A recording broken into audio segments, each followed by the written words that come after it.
नमस्कार, आज है 29 अप्रैल और यह है अमेरिका लाइव की खास श्रृंखला ओबामा के 100 दिन।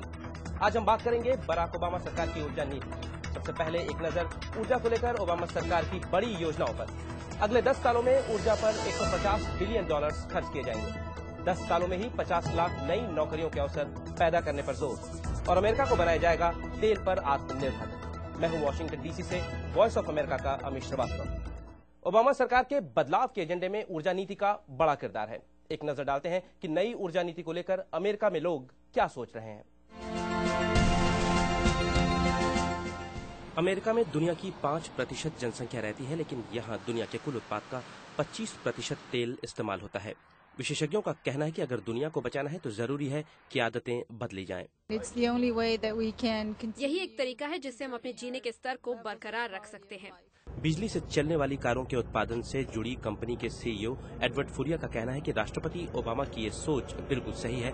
अमेरिका की विदेशी तेल पर निर्भरता खत्म करनी होगी। ये आर्थिक रूप से भी जरूरी है क्योंकि हमने अपना बहुत सा पैसा तेल लेने के लिए मध्य पूर्व और दूसरे देशों को दिया है।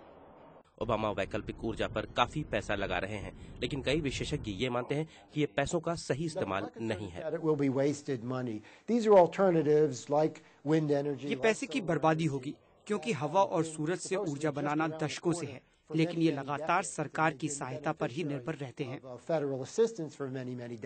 लेकिन राष्ट्रपति ओबामा का मानना है कि अगले 10 सालों में वो ऊर्जा के क्षेत्र में $150 बिलियन खर्च करके लगभग 50 लाख नई नौकरियों के अवसर पैदा करेंगे।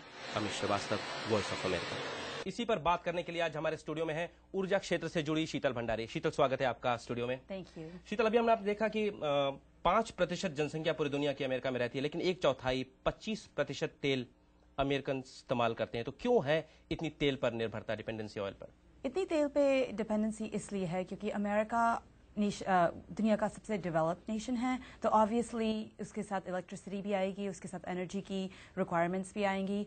और यहाँ की लाइफस्टाइल ही ऐसी है क्योंकि इतने जियोग्राफिकली इतना स्प्रेड आउट है कि ऐसी लाइफस्टाइल की ज़रूरत हो चुकी है कि लोग ट्रैवल करते हैं और कि लोग हर चीज़ के लिए यहाँ से वहाँ जाने के लिए कार, यहाँ स्कूटर्स इतने यूज़ नहीं करते, बाइक्स इतने यूज़ नहीं करते। तो अच्छा, ये भी बात चल रही शीतल की लगातार हमने कभी ध्यान नहीं दिया। जैसे आपने लाइफस्टाइल की बात की, तो जो नई सरकार आ रही है, बराक ओबामा की नई सरकार आई है, उसने कहा है कि एनर्जी एक बहुत बड़ा रोल प्ले करेगी हमारे एजेंडे में। तो ऐसा किया क्या है 100 दिन में कि हम माने कि सरकार सीरियस है, गंभीर है इस मामले में? सबसे शुरुआत में उन्होंने स्टीवन च्यू जैसे नोबेल प्राइज फिजिसिस्ट को अपॉइंट किया है। That's a great start.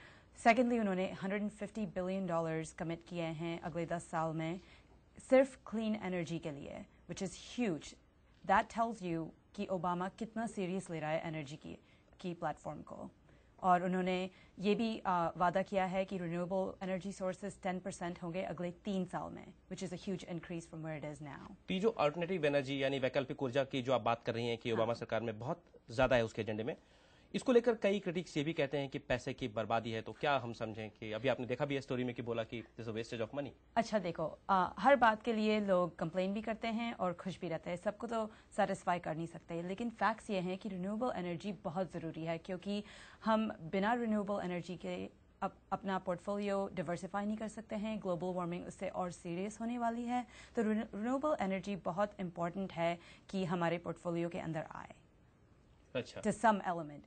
हो सकता है कि वो 100% नहीं हो, लेकिन अभी जिस % है वो इनफ नहीं है, ये तो सब जानते हैं। तो आप जिस क्षेत्र से जुड़ी हैं उसमें भारत में भी इस पर काम हो रहा है, इंडिया में भी। Absolutely. तो क्या हम कैसे कंपेयर करें कि इंडिया में भी अल्टरनेटिव एनर्जी पे काम हो रहा है या एनर्जी? इंडिया में डेफिनेटली अल्टरनेटिव एनर्जी पे काम हो रहा है, लेकिन ये एक चीज़ आपको ध्यान रखनी पड़ेगी कि यूएस काफ़ी आगे बढ़ चुका है इंडिया से, काफ़ी एडवांसमेंट्स में, टेक्नोलॉजी में। तो अभी तक इंडिया में जो हो रहा है वो यूएस से कंपेयर नहीं कर सकते। लेकिन अगर आप इंडिया को ये देखें कि इंडिया कितनी यंग नेशन है और क्या क्या कर रही है, तो आपको ये ध्यान में आएगा कि उस यूएस के कंपैरिजन में वो यंग होके भी काफ़ी काम कर रहे हैं। अच्छा, फिर से वापस लौटते हैं ओबामा के 100 दिन पर। तो ये जो बात कही है कि हम अगले 10 सालों में ऑयल इंडिपेंडेंट यानी वेनेजुएला से और मिडिल ईस्ट से हम तेल नहीं लेंगे जो अभी हम लेते हैं, तो क्या हो पाएगा 10 साल में? आप बताएं।